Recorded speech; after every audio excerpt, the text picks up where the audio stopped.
Welcome to the Juice Radio Talk Show. Welcome to the Juice Radio Talk Show. Welcome to the Juice Radio Talk Show.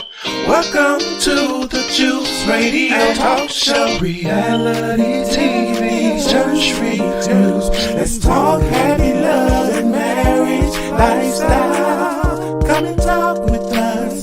Come and share with us. Come and laugh with us. Come on and pray with us. Regina Clovis, special guest. You should be following your lead. Bless. Subscribe on YouTube. Listen on podcasts. We live on IG and Facebook. This episode is sponsored by Truth and Triumph Ministries.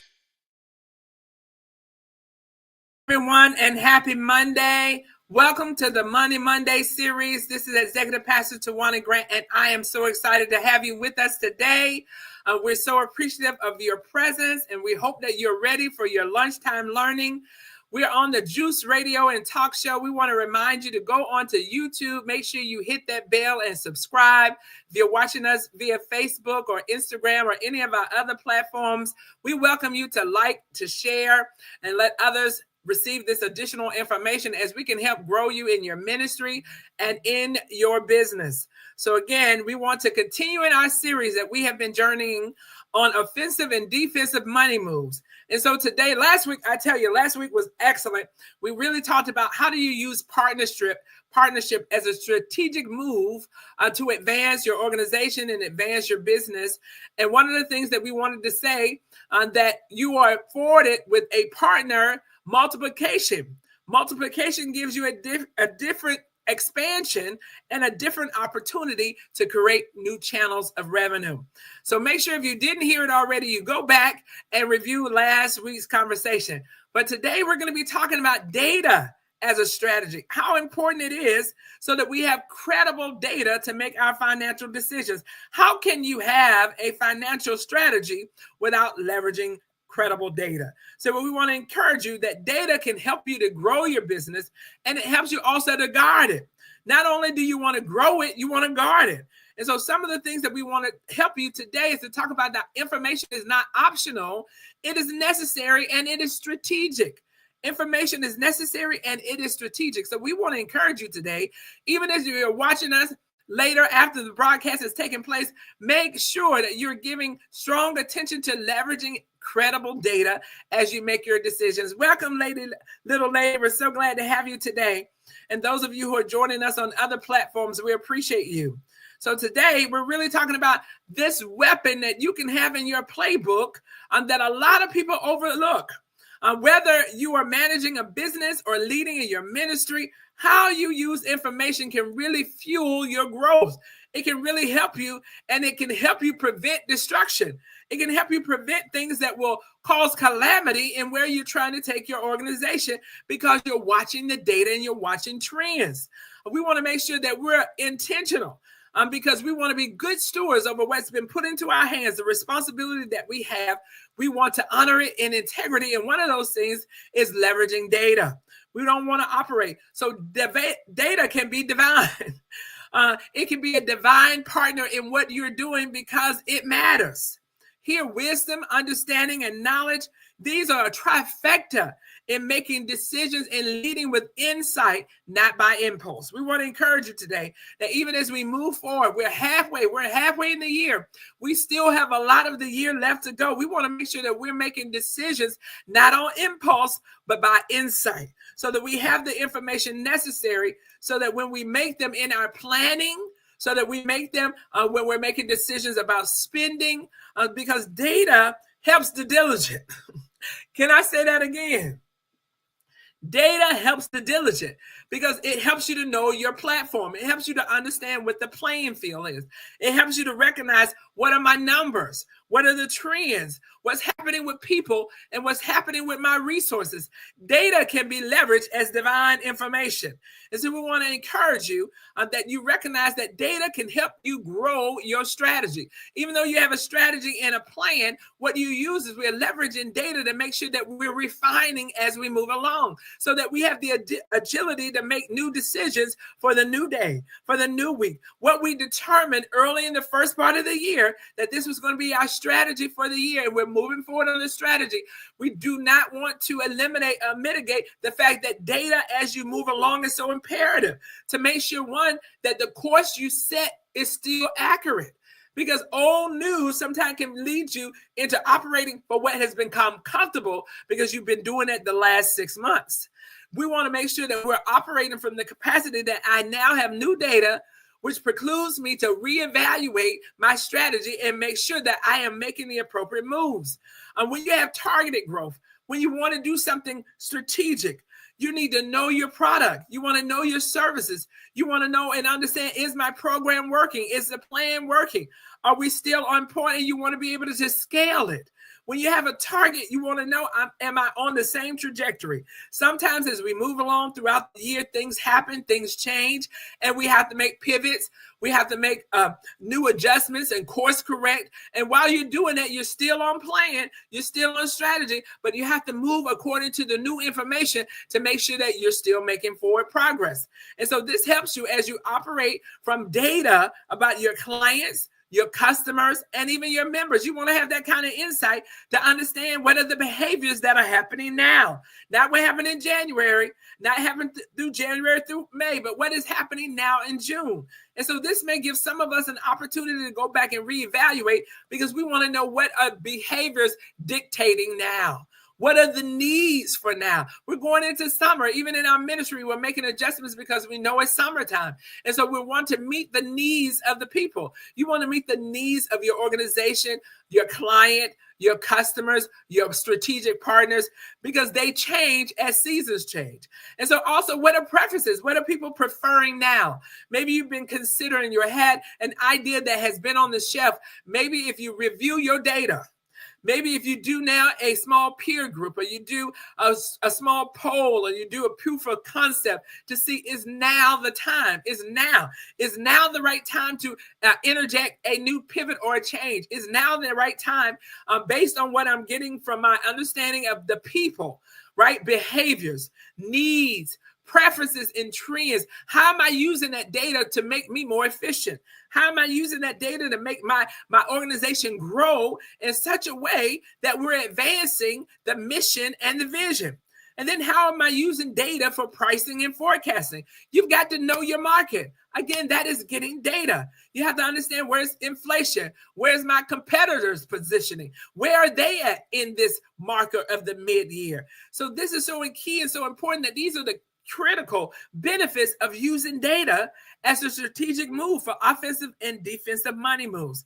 And then innovation. How can I use innovation to leverage data to improve my operations, to improve automation, to pivot smartly, right? We want to pivot with intentionality, not out of impulse, not out of emotions, because we know impulse and emotions, they change, they shift, but the data is more credible. So when you use data offensively, that's how you use it as a benefit to grow. When you use your data offensively, it helps you not to waste money on scaling what doesn't work. You don't want to scale what doesn't work. Data helps you to know, is this a preference? Is this a need? Are people looking for this before you spend money? So that's why we're saying sometimes you want to evaluate the data, and you can even do a little bit of a proof of concept. You can do a peer group. You can do where you're getting a panel together and see if this is beneficial. Because one thing on the offense of data is it helps you not to waste money in scaling what doesn't work. It also helps you to don't make assumptions about what cost your customers or your clients or your members are willing to take on. What are they willing to do? What are they willing to push forward? When you use data, it helps you to understand and not make assumptions. It helps you to be more realistic. It helps you to be more reactive rather and be proactive, because you become proactive and not always reactive. You don't want to react everything very quickly. You become proactive, and then you have a measured reactiveness, right? You can react to what's happening now, but you are proactive because you're leveraging data, because you're using data as a tool, because you're using data as a way to move forward. It is helping you. And so some of the tools that you want to consider to get information from, of course, is Google Analytics, QuickBook reports. You want to look at some industry trends that are happening in your field of study, whether it's Forbes or Statistica, SBA, the Small Business Association. You want to get credible data because that's what's going to help you to make the right decisions. Whether you're doing from ministry perspective, whether you're doing research, whether you're doing Pew understanding, you're doing attendance trends, you're doing giving trends, you're doing planning, organization, and leadership collaborations. These are the things that help you come together as a team to make informed decisions with data. I want to talk about real quickly data as a guardrail. Data can help you. That's a defensive move. Data can help you. It can help protect what you've already built. Oh my goodness. Nobody wants to build anything. Scripture talks about making sure we weigh up the cost before we go into a new opportunity, a new challenge. Here, you don't want to have used all of your energy, all of your strength, all of your resources, and haven't measured up and ensure that you are protecting what you have built. So data helps you to understand your budget accuracy. Did I really project well? When I go back, I want to make sure I know what's going out and what's coming in and why. Why are things maybe off from where we projected they would be? It also helps you with risk management.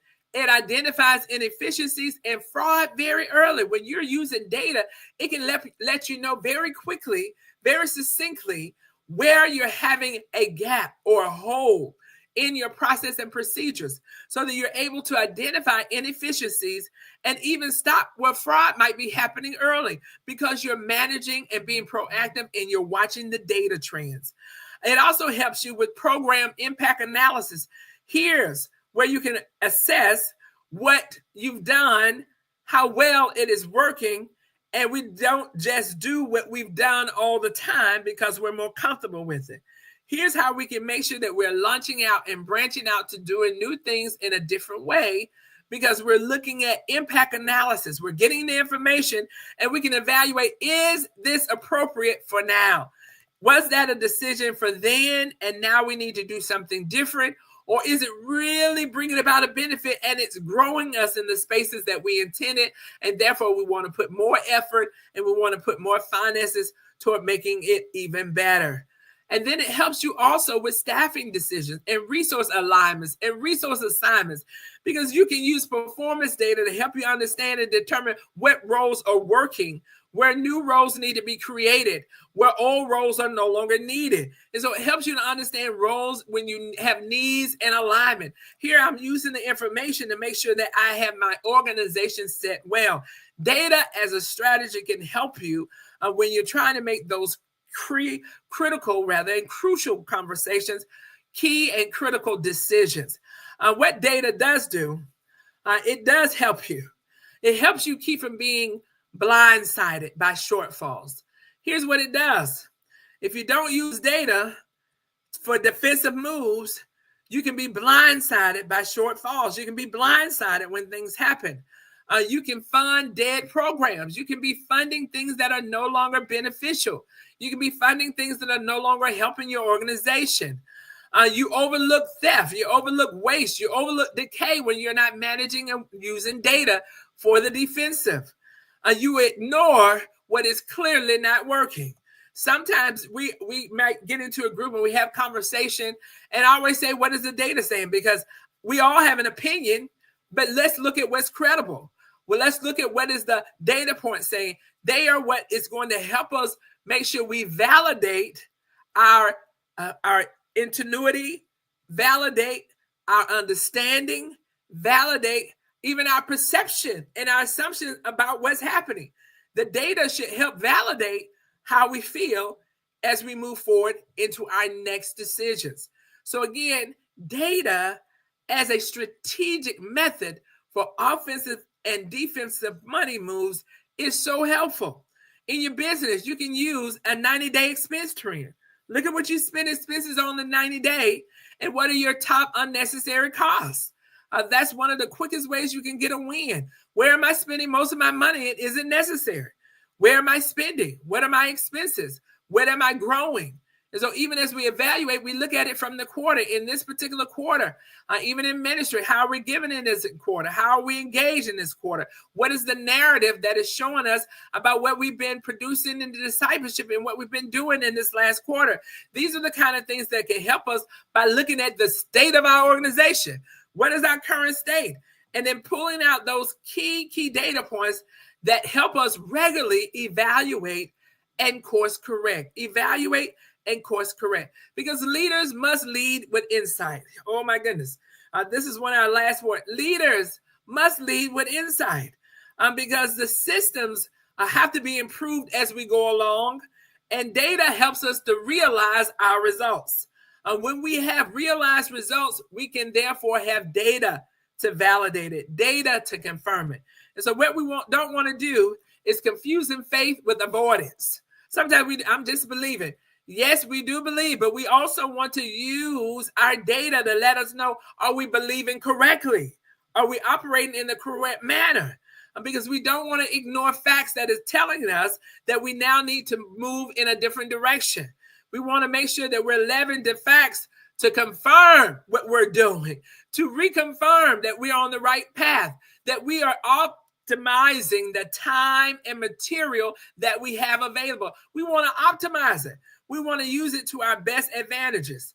And so even as we get ready to close out today, we want to recognize that information is powerful, but only when we use it. Information is powerful. You need to write that down, but only when we use it. So when we have the right information, we can move wisely. When we are data-driven leaders, we will protect what we built and we grow where we've been called to grow. We protect what we've already built and we grow what we've been called to grow, and we move forward in that. We are proactive, right? We don't lend to bad habits. We want to move forward so that our blind spots don't rob us of our harvest. What is intended for us, the growth that is intended for us, we don't want our blind spots or the fact that we avoid what the data is telling us to rob us of what is planned for us next. We want to be able to course correct. We want to be able to pivot. We want to be able to move in such a way that we take advantage of the now information. Now information. So again, we want to encourage you today that there are a lot of benefits to data, the data play. We want to play to win. And so some of the offensive benefits of data is forecasting, it's targeted growth, it's product and pricing decisions, and it's strategic information because the data has told us this is a good idea and that this is the right time.